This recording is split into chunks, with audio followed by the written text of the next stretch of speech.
മണക്കാല ഗോപാലകൃഷ്ണൻ ഈ വേദിയിൽ സന്നിഹിതനായിരിക്കുന്ന ഏറ്റവും പ്രമുഖനായിട്ടുള്ള മാധ്യമപ്രവർത്തകനും നമ്മുടെ നാട്ടുകാരനും മാവേലിക്കര വിജയകൃഷ്ണൻ, തിരുവണ്ടൂർ ശ്രീരംഗം കൃഷ്ണകുമാർ, വൈക്കം രത്നശ്രീ, സ്നേഹം നിറഞ്ഞ കുട്ടികളെ, അധ്യാപകരെ, രക്ഷകർത്താക്കളെ, പ്രിയപ്പെട്ടവരെ, വളരെയേറെ സന്തോഷത്തോടു കൂടിയാണ് ഞാൻ ഈ ചടങ്ങിൽ സംബന്ധിക്കുന്നത്. മഹാകവി ഉള്ളൂരിൻ്റെ പ്രേമസംഗീതം എന്ന ഖണ്ഡകാവ്യം ശാസ്ത്രീയ സംഗീതാവിഷ്കരണത്തിലൂടെ ഇന്നത്തെ തലമുറയ്ക്ക് പകർന്നു നൽകാൻ അതൊരു പക്ഷേ ഈ കാലഘട്ടത്തിൻ്റെ ഒരു അനിവാര്യതയായിട്ടാണ് ഞാൻ കാണുന്നത്. മുൻകൈ എടുത്ത ഡോക്ടർ മണക്കാല ഗോപാലകൃഷ്ണൻ അദ്ദേഹം ഈ ആധുനിക കാലഘട്ടത്തിൽ, ഇന്നത്തെ കാലഘട്ടത്തിൽ ഒരുപക്ഷെ ഏറ്റവും പ്രധാനപ്പെട്ട ഒരു വിഷയം ജനഹൃദയങ്ങളിൽ എത്തിക്കാൻ വേണ്ടിയിട്ടുള്ള പരിശ്രമത്തിൻ്റെ ഭാഗമായിട്ടാണ് ഇവിടെ ഈ പരിപാടി അവതരിപ്പിക്കുന്നത്. അതുകൊണ്ടാണ് ഞാൻ അദ്ദേഹം ക്ഷണിച്ചപ്പോൾ തന്നെ ഈ പരിപാടിയിൽ ഉദ്ഘാടനം ചെയ്യാൻ വരാമെന്ന് ഏറ്റത്.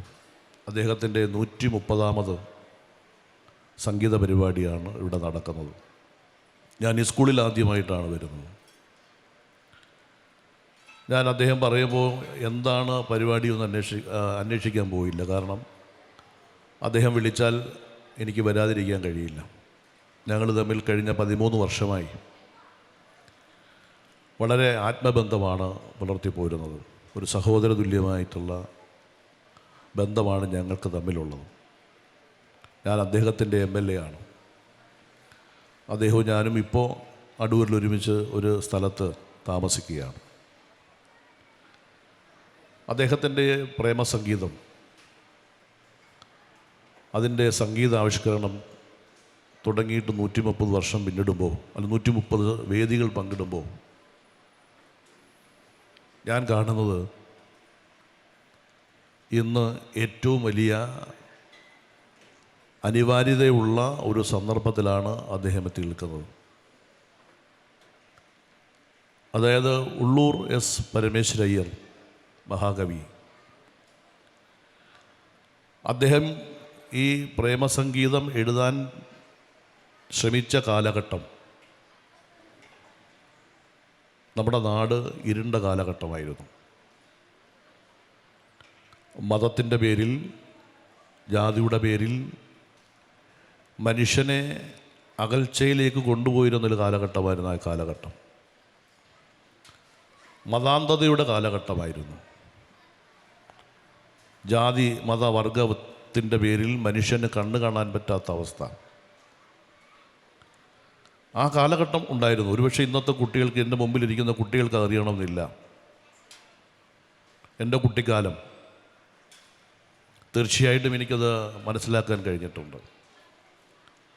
അന്നത്തെ കാലഘട്ടത്തിൽ ജീവിച്ചിരുന്ന 3 കവികൾ, കുമാരനാശാൻ, വള്ളത്തോൾ, ഉള്ളൂർ S. പരമേശ്വരയ്യർ.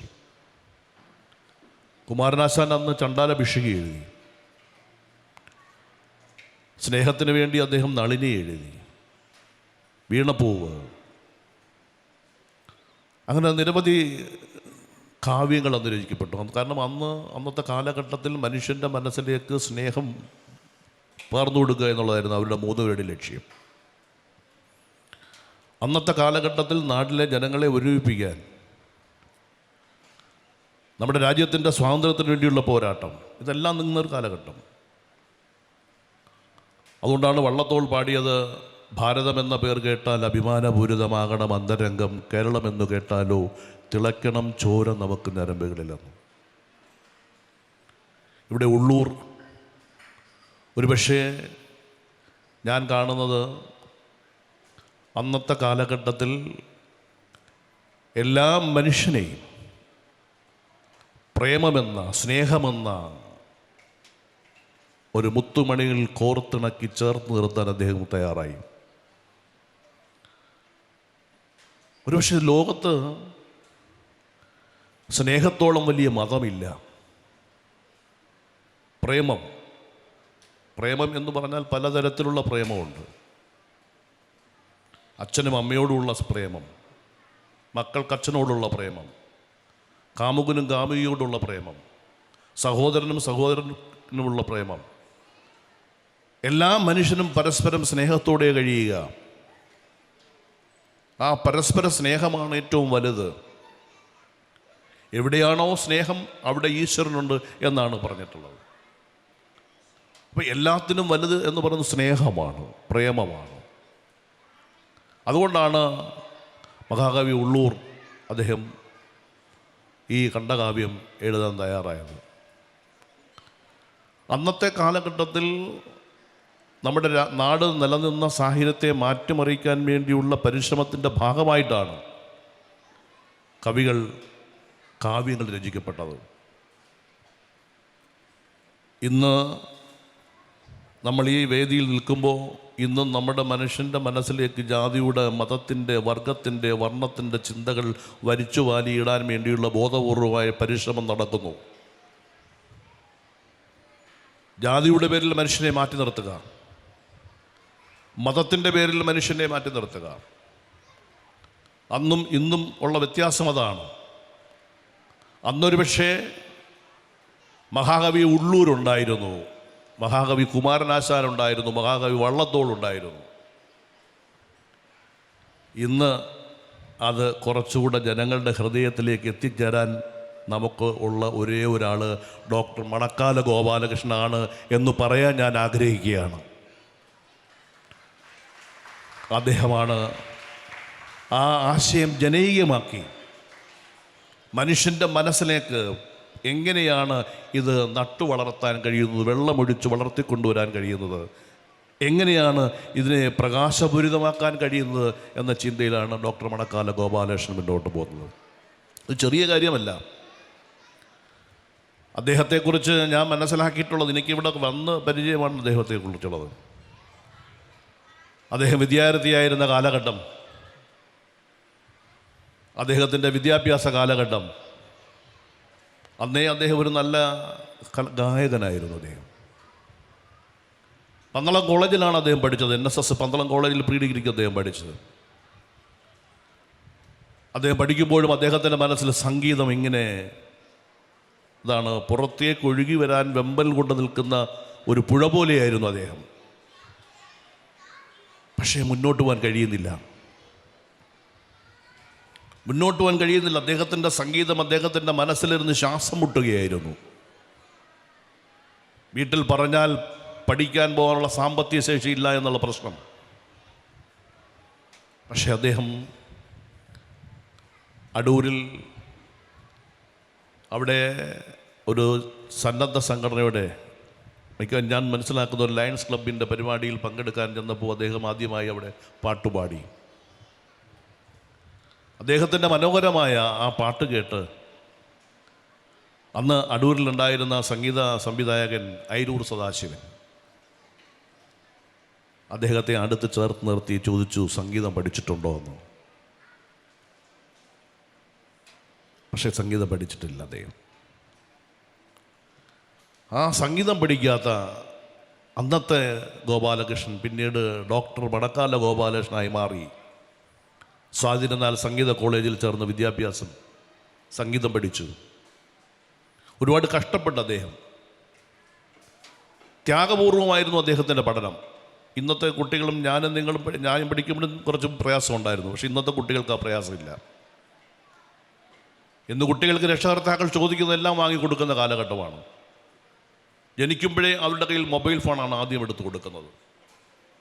അവർ ചോദിക്കുന്നത് എന്തും വാങ്ങിച്ചു കൊടുക്കുന്ന കാലഘട്ടം ഈ കാലം. പക്ഷേ അതിൽ നിന്ന് വ്യത്യസ്തമായി ജീവിതം മുന്നോട്ട് കൊണ്ടുപോകാൻ കഴിയാത്ത നിലയിൽ വളരെ പ്രയാസം അനുഭവിക്കുന്ന കാലഘട്ടത്തിൽ 1 രൂപ വണ്ടിക്കൂലിയില്ലാതെ, ഫീസ് കൊടുക്കാൻ നിവൃത്തിയില്ലാതെ, കയറി താമസിക്കാൻ ഇടമില്ലാതെ അദ്ദേഹം തിരുവനന്തപുരത്ത് സംഗീത കോളേജിൽ പഠിച്ച് ക്ലാസ് മുറിയിൽ കിടന്നുറങ്ങി, KSRTC ബസ് സ്റ്റാൻഡിൽ കിടന്നുറങ്ങി. അങ്ങനെ ഒരുപാട് ത്യാഗം സഹിച്ച് സംഗീതം പഠിക്കാൻ വേണ്ടി. അതൊരു ചെറിയ കാര്യം. അതൊരു ശരിക്കും പറഞ്ഞാൽ ഒരു തപസ്സാണ്. ഒരു സന്യാസി വര്യനെ പോലെ എല്ലാം ത്യജിച്ച്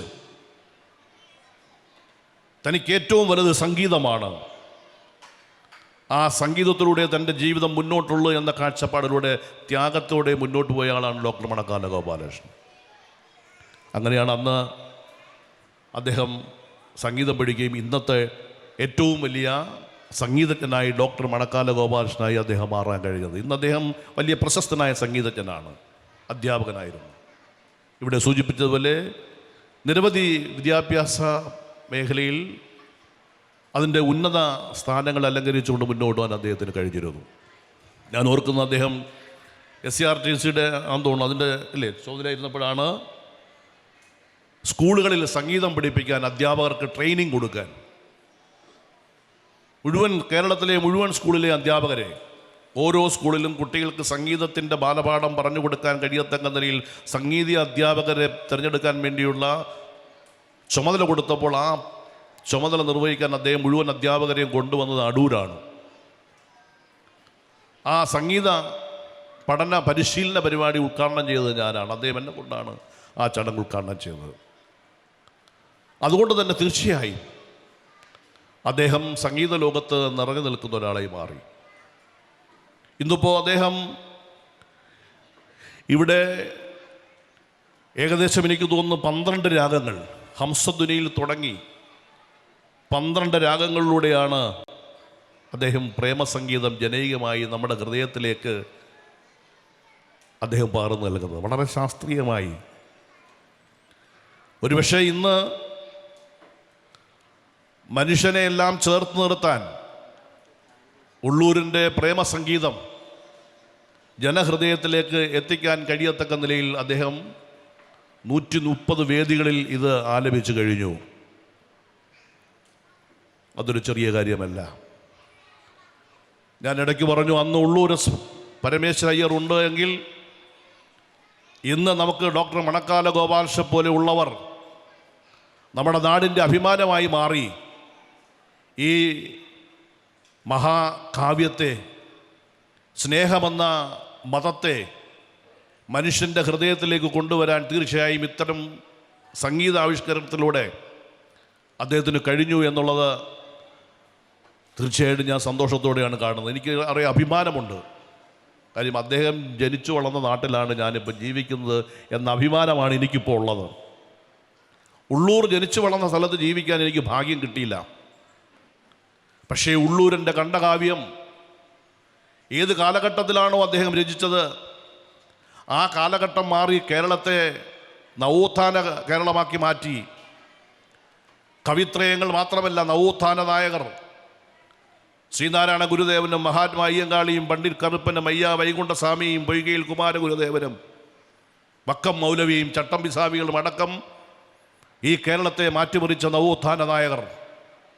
ആ ഗുരുദേവൻ പറഞ്ഞ വാക്കുകൾ, ജാതിഭേദം മതദ്വേഷം ഏതുമില്ലാതെ സർവരും സോദരത്തേന വാഴുന്ന മാതൃകാസ്ഥാനമാണ് ഇവിടമെന്ന് അദ്ദേഹം പറഞ്ഞുവെങ്കിൽ ഇന്നും അതിന് പ്രസക്തിയുണ്ട്. അതുപോലെയാണ് പ്രേമസംഗീതത്തിനും ഇന്നും പ്രസക്തിയുണ്ട്. കാരണം ഇന്നും നമ്മൾ ഈ നൂറ്റാണ്ടിൽ ജീവിക്കുമ്പോൾ ഇന്നും മനുഷ്യൻ്റെ മനസ്സിലേക്ക് ജാതി ചിന്തകൾ കടത്തിവിടാൻ വേണ്ടിയുള്ള ബോധപൂർവമായ പരിശ്രമം നടക്കുമ്പോൾ അതിനെതിരായി എല്ലാ മനുഷ്യരും ഒന്നാണെന്ന ചിന്ത ഉയർത്തിക്കൊണ്ടുവരാൻ നമുക്ക് കഴിയണം.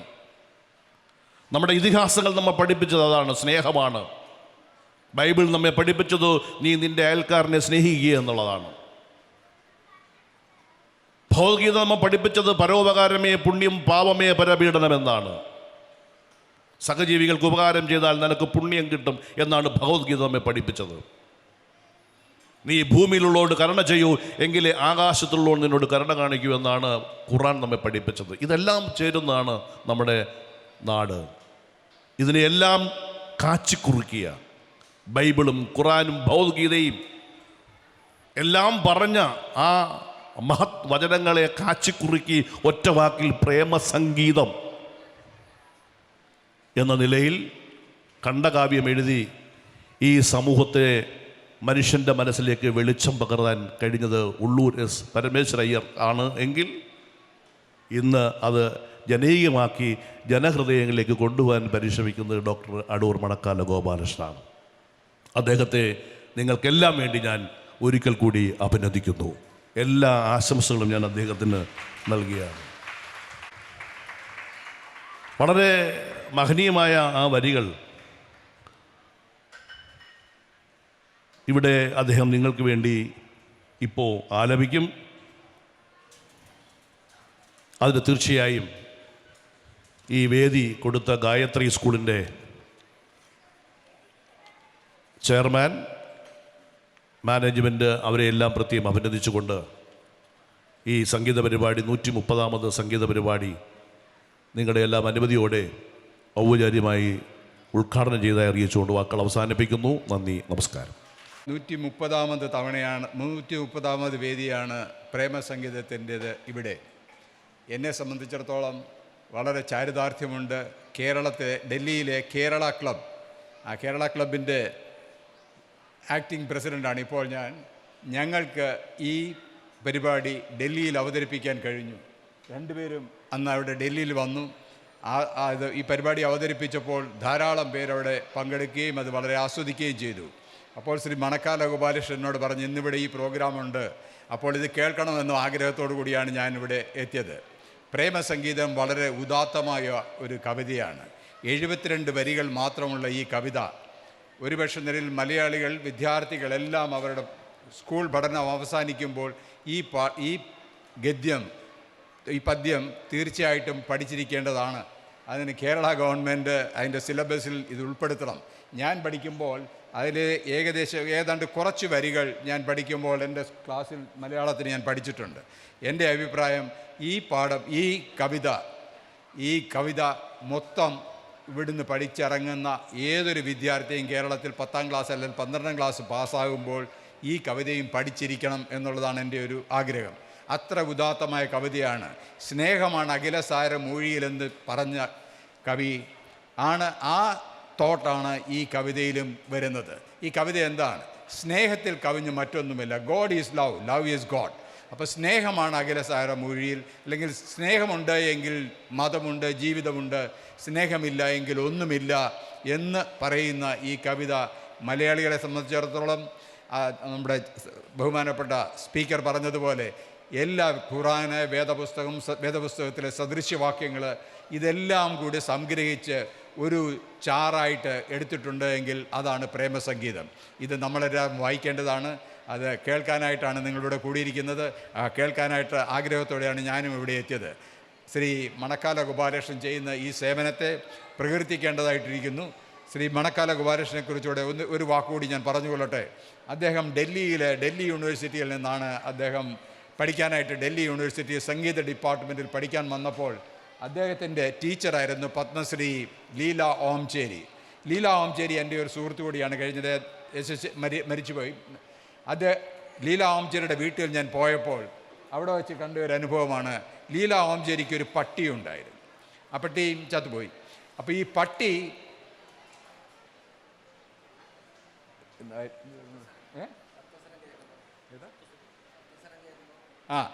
സപ്തസ്വരങ്ങൾ ആ പട്ടി ചൊല്ലുമായിരുന്നു. അത് എൻ്റെ മുമ്പിൽ വെച്ച് ചൊല്ലി കേൾപ്പിച്ചപ്പോൾ ഞാൻ ഞെട്ടിപ്പോയി. ആദ്യമായിട്ടാണ് ഒരു പട്ടി അത് ചൊല്ലുന്നത് ഞാൻ കേട്ടത്. ആ പട്ടി ചൊല്ലുവാൻ കഴിയുന്ന ഒരു പട്ടിയായിരുന്നു. അങ്ങനെ സംഗീത സാന്ദ്രമായ ഒരു കുടുംബമാണ് ഓംചേരി സാറിൻ്റെ കുടുംബം. ആ ലീല ഓംചേരിയാണ് ഈ നമ്മുടെ മണക്കാല ഗോപാലകൃഷ്ണൻ്റെ ഒരു ഗുരു എന്ന് ഈ അവസരത്തിൽ ഞാൻ പറയാനായിട്ട് ആഗ്രഹിക്കുകയാണ്. ഇത് പറഞ്ഞുകൊണ്ട് ഞാൻ എൻ്റെ വാക്കുകളെ ചുരുക്കുന്നു. നന്ദി, നമസ്കാരം.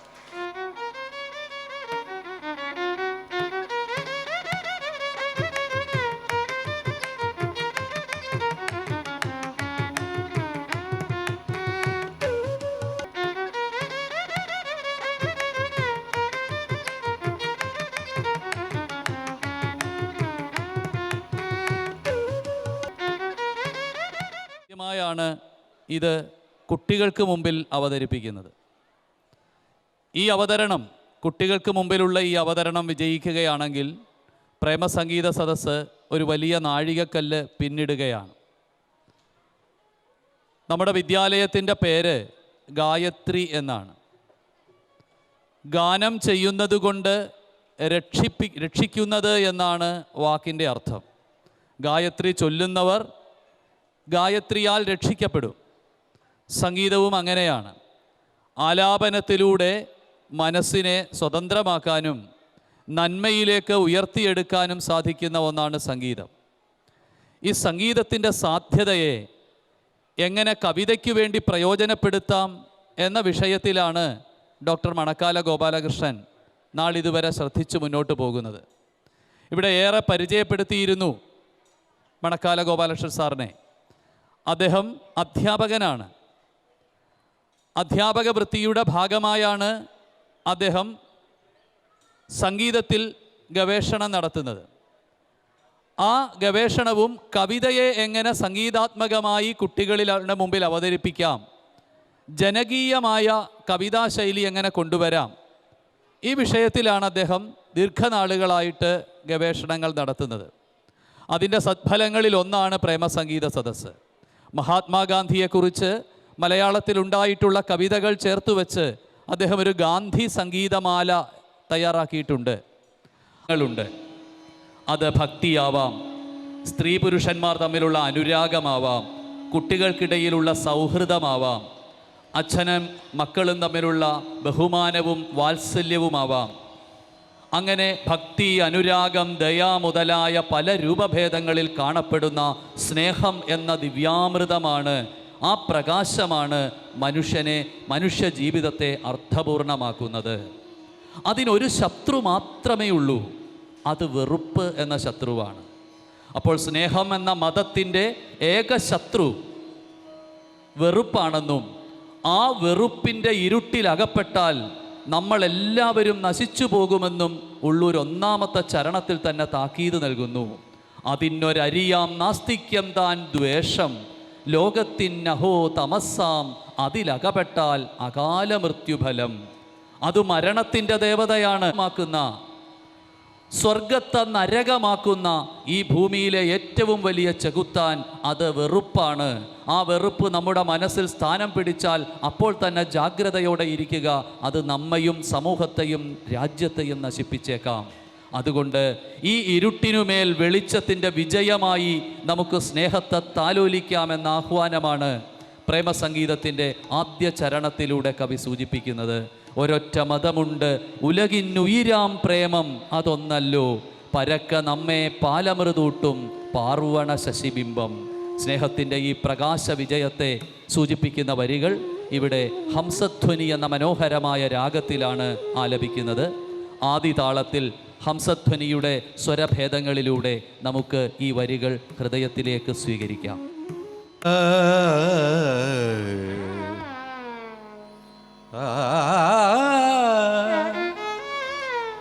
ഒരൊറ്റ മതമുണ്ടുലകിന്നുയിര പ്രേമമതൊന്നല്ലോ, പരക്ക നമ്മെ പാലമൃതൂട്ടും പാർവണ ശശിബിംബം.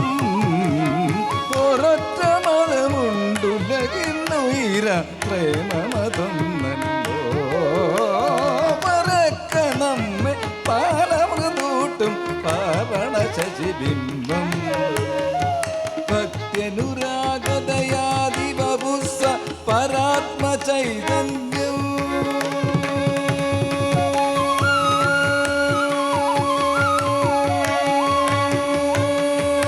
ഭക്ത്യനുരാഗതയാദിവപുസ്സ പരാത്മ ചൈതന്യം.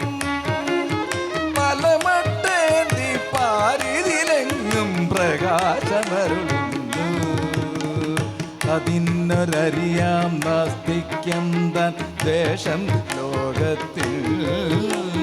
അഹോതമസ അതിലടിപെട്ടാൽ അകാല മൃത്യുഫലം.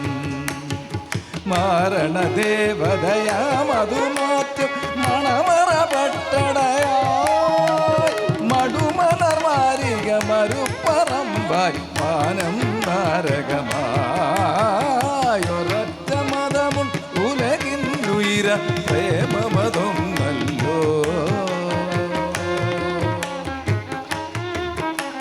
ഗവകാരി ഗരി സരി സാവനി സരി ഒരൊറ്റ മതമുണ്ടുലകിന്നുയര പ്രേമം.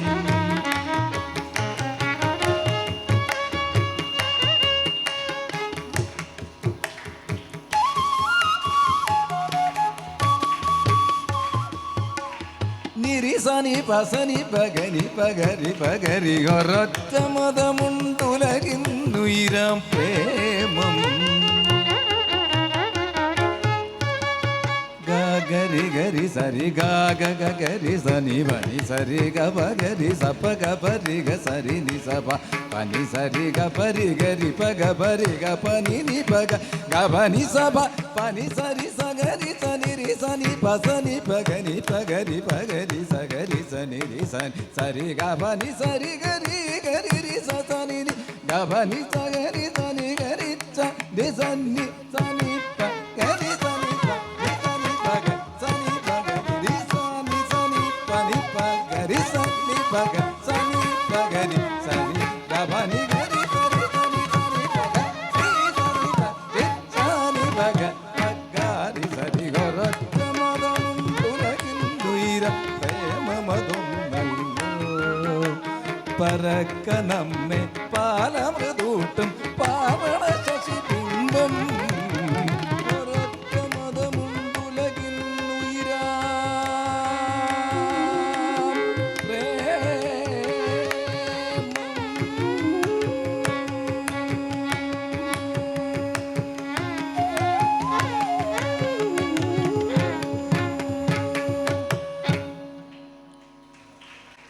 വേറെ വേറെ നിൽക്കുന്നതിനെയൊക്കെ ഒന്നിപ്പിക്കുന്നതാണ്.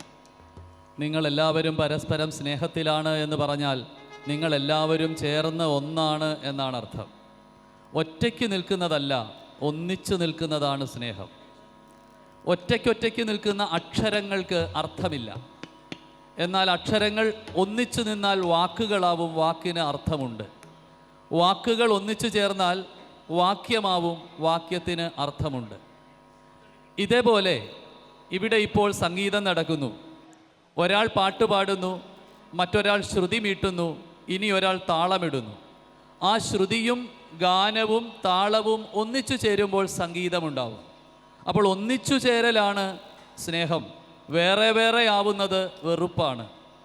ആ ഒന്നിച്ചു ചേരുമ്പോൾ നമുക്ക് മനസ്സിലാവും ഈ പ്രപഞ്ചമെല്ലാം ഒരു സംഗീത സദസ്സാണ്.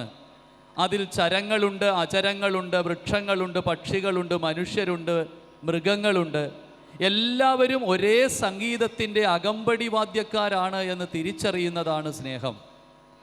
മക്കൾ, ഇന്ന് രാവിലെ കുടിച്ച ചായ, ആ ചായയിൽ എന്തുണ്ട്? ചായയിൽ പാല് കാണാൻ സാധിക്കും. പക്ഷേ ആ പാലിനുള്ളിൽ ഒരു പശുവിരിപ്പില്ലേ? ആ പശുവിന് പാല് ചുരത്താനായത് പുല്ല് ഭക്ഷിച്ചത് കൊണ്ടാണല്ലോ. അങ്ങനെ പുല്ലുണ്ടാവണമെങ്കിൽ നനഞ്ഞ മണ്ണ് വേണമല്ലോ. അപ്പോൾ മണ്ണ് വേണമെങ്കിലോ, ആ മണ്ണിൽ പുല്ല് കുരുക്കണമെങ്കിൽ മഴ വേണമല്ലോ. ആ മഴ പെയ്യണമെങ്കിൽ മേഘവും, മേഘമുണ്ടാവണമെങ്കിൽ നീരാവിയും, നീരാവി ഉണ്ടാവണമെങ്കിൽ ചൂടും, ചൂടുണ്ടാവണമെങ്കിൽ സൂര്യനും വേണമല്ലോ. അപ്പോൾ നമ്മൾ കുടിച്ച ചായയിൽ പാലും പശുവും പുല്ലും മണ്ണും മഴയും ചൂടും നീരാവിയും മേഘവും സൂര്യനും വരെ ഉണ്ട് എന്ന് കാണുന്നതാണ് വിശ്വരൂപ ദർശനം. ഭഗവത്ഗീതയിൽ അർജുനന് ഈ വിശ്വരൂപം കാണിച്ചു കൊടുത്തു. എന്താണ് വിശ്വരൂപം? പലതായി പലതായി കാണുന്നതെല്ലാം ഒരൊറ്റ നൂലിൽ കോർത്തതാണ് എന്ന് തിരിച്ചറിവാണ് വിശ്വരൂപം. അപ്പോൾ സ്നേഹമാണ് ഈ വിശ്വരൂപത്തെ കാണിച്ചു കൊടുക്കുന്നത്.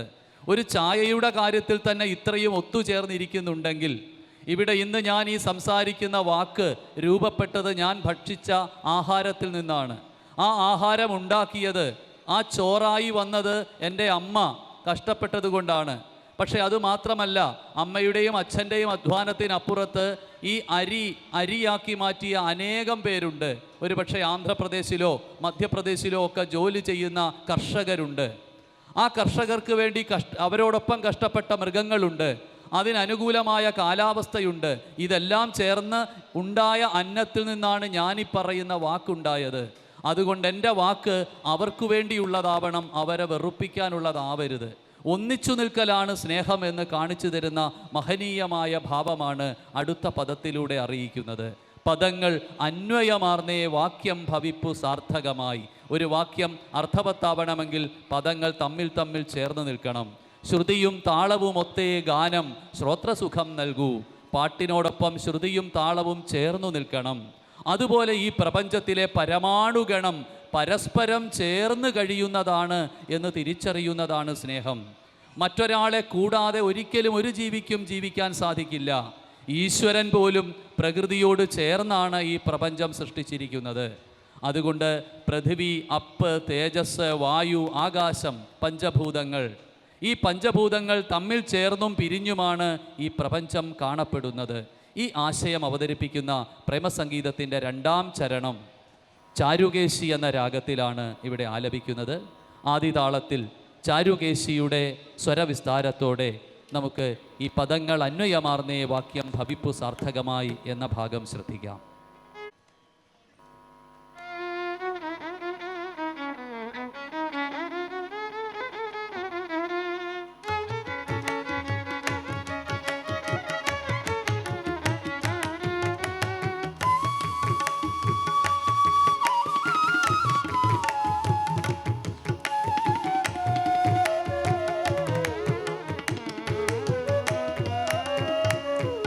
പദങ്ങളന്വയമാർന്നേ വാക്യം ഭവിപ്പു സാർത്ഥകമായി. ശ്രുതിയും താളവും ഒത്തേ ഗാനം ശ്രോതൃസുഖം നൽകൂ. പദങ്ങളന്വയമാർന്നേ വാക്യം ഭവിപ്പു സാർത്ഥകമായി. ശ്രുതിയും താളവും ഒത്തേ ഗാനം ശ്രോതൃസുഖം നൽകൂ. പരാർത്ഥസംഖ്യം പരമാണുഗണം പരസ്പരം ചേരും.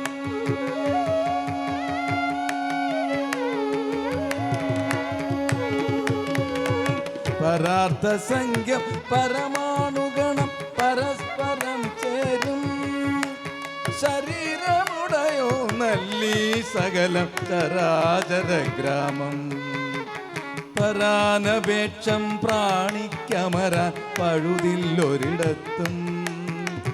പരൻ പുമാനും പ്രകൃതി സഹായൻ പ്രപഞ്ചഘടനത്തിൽ. പേർത്തും തമ്മിൽ തേജോ വായുകാശങ്ങൾ. പിണയ്പുമേന്മേ സൃഷ്ടിയിലീശൻ പിരിപ്പു സംകൃതി. പദങ്ങളന്വയമാർന്നേ വാക്യം ഭവിപ്പു സാർത്ഥകമായി. ശ്രുതിയും താളവും ഒത്തേ ഗാനം ശ്രോതൃസുഖം നൽകൂ.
പ്രിയപ്പെട്ട കുട്ടികളെ, നിങ്ങളൊക്കെ പരിണാമ സിദ്ധാന്തത്തിൻ്റെ ചില പാഠങ്ങൾ പഠിക്കുന്നവരായിരിക്കും.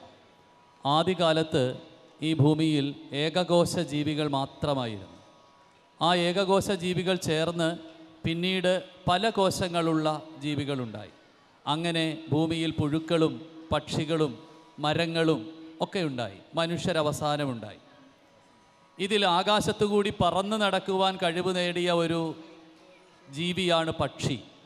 അതിന് വലിയ ചിറകുകളുണ്ട്, ആകാശത്തോട്ട് പറക്കാൻ സാധിക്കും. എന്നാൽ അങ്ങനെ പറക്കാൻ സാധിക്കാത്ത, നടക്കാൻ പോലും സാധിക്കാത്ത ഒരു ജീവിവർഗമാണ് വൃക്ഷങ്ങൾ. ആ വൃക്ഷങ്ങളും പക്ഷികളും തമ്മിൽ ഏതെങ്കിലും തരത്തിൽ ബന്ധമുണ്ടോ?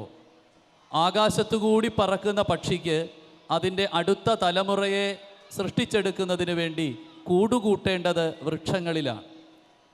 ആ വൃക്ഷങ്ങളിൽ കൂടുകൂട്ടി മുട്ടയിട്ട് അടയിരുന്ന് ആ മുട്ട വിരിയുമ്പോൾ അത് ആ കുഞ്ഞുങ്ങൾക്ക് ആഹാരം തേടി പോകുന്ന പക്ഷി, അപ്പോൾ ഈ പക്ഷിയുടെ അടുത്ത തലമുറയ്ക്ക് കാവലിരിക്കുന്നത് വൃക്ഷങ്ങളാണ്. വൃക്ഷങ്ങളാണ് പക്ഷികളുടെ വളർത്തമ്മമാർ എന്ന് പറയാം. ഇതേപോലെ ഈ വൃക്ഷങ്ങളുടെ വിത്തുകൾ കൊക്കിലെടുത്തുകൊണ്ട് ദൂരേക്ക് പറന്നുപോയി പലയിടങ്ങളിലായി നിക്ഷേപിച്ച് വൃക്ഷങ്ങളുടെ വളർത്തമ്മമാരാകുന്നു പക്ഷികൾ. അങ്ങനെ വൃക്ഷവും പക്ഷിയും തമ്മിൽ എന്തൊരു ബന്ധമാണ് ഈ പ്രപഞ്ചത്തിൽ കാണാൻ സാധിക്കുന്നത്. ഒന്ന് മറ്റൊന്നിന് തുണയാകുന്നു, ഒന്ന് മറ്റൊന്നിന് ഇരയാവുകയല്ല, ഒന്ന് മറ്റൊന്നിന് സഹായിയാവുന്നു, തുണയാവുന്നു. ഈ ചിത്രം പ്രകൃതിയിലുണ്ട്. ഈ ചിത്രം കാണുമ്പോൾ നമുക്ക് മനസ്സിലാവുന്നത് ഒന്നും വേറെ വേറെ നിൽക്കുകയല്ല, ഒന്ന് മറ്റൊന്നിനെ ആശ്രയിക്കുന്നു, അതേപോലെ അത് തിരിച്ചും ആശ്രയിക്കുന്നു. ഈ വൃക്ഷവും പക്ഷിയും തമ്മിലുള്ള ബന്ധം പോലെ എല്ലാ ബന്ധങ്ങളും നമുക്ക് മനുഷ്യരും ജീവജാലങ്ങളും തമ്മിലുണ്ട് എന്ന് തിരിച്ചറിയിക്കുന്നതാണ് സ്നേഹത്തിൻ്റെ അടുത്ത ഭാഷ്യം. വിരിഞ്ഞു നിൽക്കുന്ന ഒരു പൂവ്, പൂന്തോട്ടത്തിലേക്ക് നിൽക്കുന്ന പൂവിനെ കണ്ടാൽ ആ പൂവ് അതിൻ്റെ മനോഹരമായ സുഗന്ധത്താൽ വണ്ടിനെ അങ്ങോട്ട് വിളിക്കുകയാണ്, ശലഭങ്ങളെ അങ്ങോട്ട് വിളിക്കുകയാണ്. അതിൻ്റെ ഒരു ചെടി അമ്മയും അച്ഛനും കൂടി നടുന്നു. ആ നട്ട സ്നേഹത്തിൻ്റെ ചെടിയിൽ ഉണ്ടായ ഫലങ്ങളാണ് മക്കൾ. ഭാര്യാഭർത്താക്കന്മാർ നടുന്ന സ്നേഹത്തിൻ്റെ വല്ലിയിൽ കുരുത്ത ഫലങ്ങളാണ് മക്കൾ എന്നുള്ള ദിവ്യമായ കാഴ്ചപ്പാട് ഉള്ളൂർ മുന്നോട്ട് വെക്കുകയാണ്. പൂന്തോട്ടവും പൂക്കളും വണ്ടുകളുമൊക്കെ ചേർന്ന് വരുന്ന ഈ ഭാഗത്തിന് വസന്തരാഗമാണ് നിശ്ചയിച്ചിട്ടുള്ളത്. വസന്തരാഗത്തിൽ ആദിതാളത്തിൽ ഈ വാങ്മയം വിരിഞ്ഞു നിൽപ്പൊരു സുമം അളിയത്തൻ വിശിഷ്ടഗന്ധത്താൽ വിവിക്ത വിരസം വീണ്ടും വീണ്ടും വിളിപ്പു സവിധത്തിൽ. ആ വണ്ടിന് മടുമലർ വേണം, ആ മലർന്ന പൂവിന് വണ്ടും വേണം. ഈ ഭൂമിയെ സ്വർഗമാക്കുന്ന ആ സ്നേഹത്തിൻ്റെ മാധുര്യം പൂക്കളെയും പൂമ്പാറ്റകളെയും ഉദാഹരണമാക്കിക്കൊണ്ട് ഇവിടെ അവതരിപ്പിക്കുകയാണ്. ആദിതാളത്തിൽ വസന്തരാഗത്തിൽ ഈ തല്ലജം നമുക്ക് ശ്രദ്ധിക്കാം.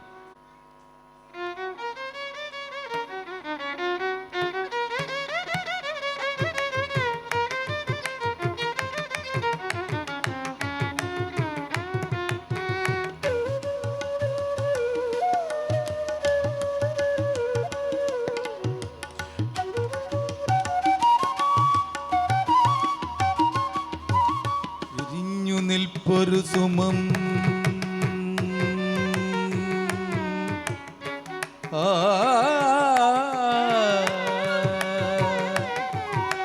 വിരിഞ്ഞു നിൽപ്പൊരു സുമം അളിയെ തൻ വിശിഷ്ടഗന്ധത്താൽ വിവിക്ത വിരസം വീണ്ടും വീണ്ടും വിളിപ്പു സവിധത്തിൽ. വിരിഞ്ഞു നിൽപ്പൊരു സുമം അളിയെ തൻ വിശിഷ്ടഗന്ധത്താൽ വിവിക്ത വിരസം വീണ്ടും വീണ്ടും വിളിപ്പു സവിധത്തിൽ. മധുവ്രതത്തിനു മടുമലർ വേണം മനം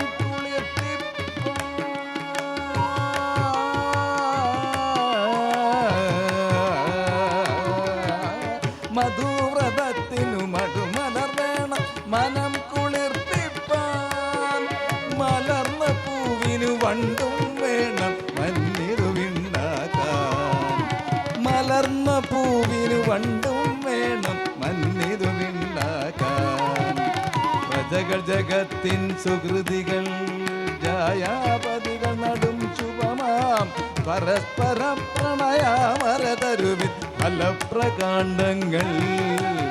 പ്രജകൾ ജഗത്തിൻ സുഹൃതികൾ ജായാപതികൾ നടും ശുഭമാ പരസ്പര പ്രണയാമരതരുവിൻ ഫലപ്രകാണ്ഡങ്ങൾ. വിരിഞ്ഞു നിൽപ്പൊരു സുമം വിരിഞ്ഞു നിൽപ്പൊരു സുമം വിരിഞ്ഞു നിൽപ്പൊരു സുമം ധനി സരി സനി ധമ ഗമ ധമ ഗരി സനി. വിരിഞ്ഞു നിൽപ്പൊരു Sumam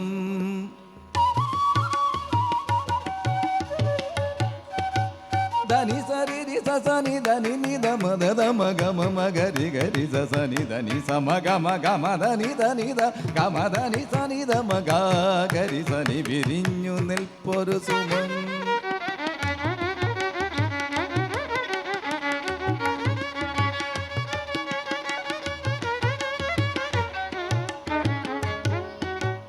the the the the നി നി ധ മ ധ ധ മ ഗ മ ഗ ഗ മ ഗ മ ഗ മ ഗ രി സ നി ധ നി സ രി സ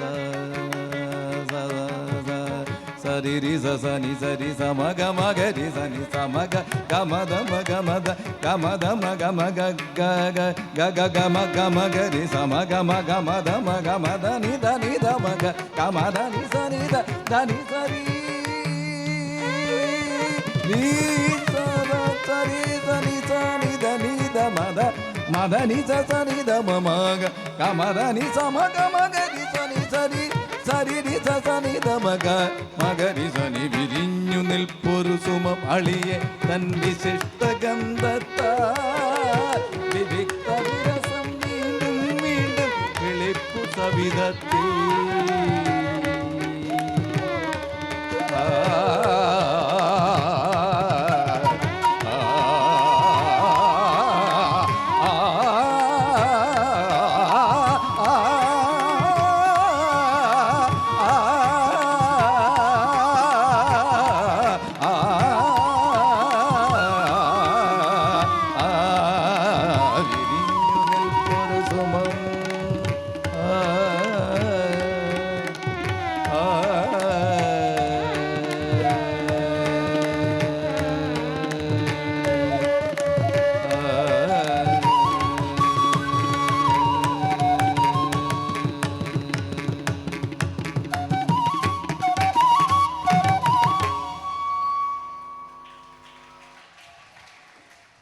മാസം 12-ാം തീയതി ലോക മാതൃദിവസമായിരുന്നു, മദേഴ്സ് ഡേ.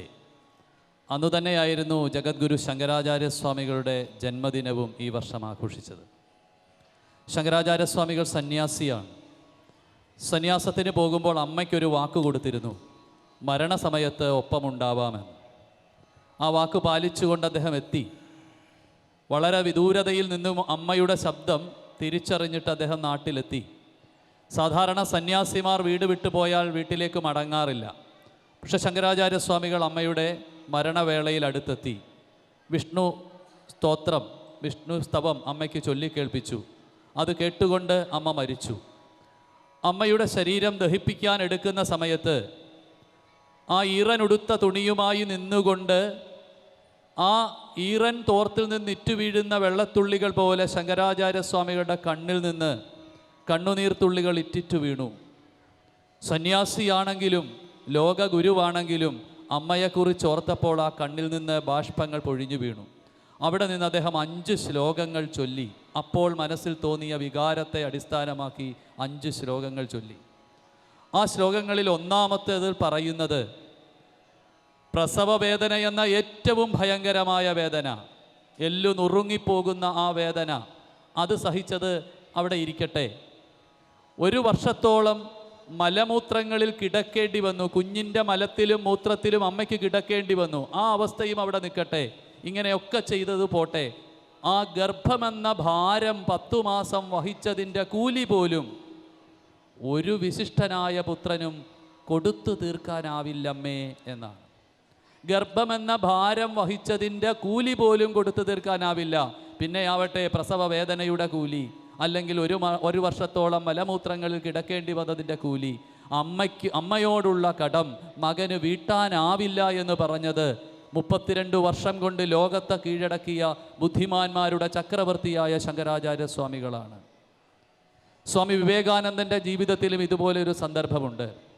അദ്ദേഹം എപ്പോഴും അമ്മ അമ്മ എന്ന് പറഞ്ഞുകൊണ്ടിരുന്നപ്പോൾ സഹോദര സന്യാസിമാർ ചോദിച്ചു, വിരക്തി വന്ന ഒരാൾക്ക് അല്ലെങ്കിൽ സന്യാസിയായ ഒരാൾക്ക് മറ്റു ബന്ധങ്ങൾ പാടില്ലല്ലോ, പിന്നെ എന്തുകൊണ്ടാണ് അമ്മ എന്ന് പറയുന്നത്? അപ്പോൾ വിവേകാനന്ദ സ്വാമികൾ ആ സഹോദര ശിഷ്യനായിട്ടുള്ള സ്വാമിജിയെ അടുത്ത് വിളിച്ചിട്ട് അദ്ദേഹത്തിൻ്റെ കൈവശം ഒരു ചെറിയ കരിങ്കൽ കഷണം കൊടുത്തു. ഏതാണ്ടൊരു 1/2 കിലോ മാത്രം വരുന്ന ഒരു കഷ്ണം കൊടുത്തു. എന്നിട്ട് പറഞ്ഞു, ഇത് പിടിച്ചുകൊണ്ട് നിൽക്കൂ, ഞാൻ പറയുമ്പോഴേ ഇത് താഴെ വയ്ക്കാവൂ. മണിക്കൂർ 1 ആയി 2 ആയി 3 ആയി 4 ആയി. അദ്ദേഹത്തിൻ്റെ കൈ കഴച്ചു തുടങ്ങി. അദ്ദേഹം പറഞ്ഞു, എനിക്കിത് വയ്യ, ഞാൻ താഴെ കളയാൻ പോവുകയാണ്.